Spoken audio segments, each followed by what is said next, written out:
तर मग झालं का सेटल नवीन जागेत? झालंच म्हणायचं. का? असं का म्हणतेस? कॉम्प्लेक्स तसा छान आहे, पण बाहेर पडल्यावर काय?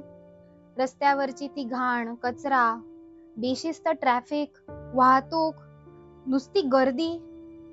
असं वाटतं ना, सगळ्यांना जबरदस्त शिक्षा झाली पाहिजे. कधी संपणार आहे सगळं? कधी सुधारणार आहेत लोक?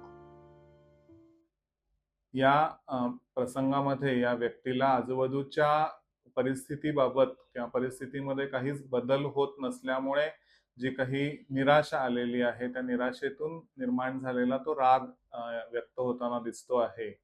जेव्हा आपण आपल्या नियंत्रणापलीकडच्या घटकांचा जास्त विचार करतो किंवा नियंत्रणात बाहेरचे घटक आपल्या नियंत्रणात यावेत असा विचार करतो, तेव्हा मग त्यातनं ती निराशा येते आणि मग त्या निराशेतून तो राग येतो आणि मग आक्रमकपणे आपण तो व्यक्त करत असतो किंवा व्यक्ती व्यक्त करत असतात.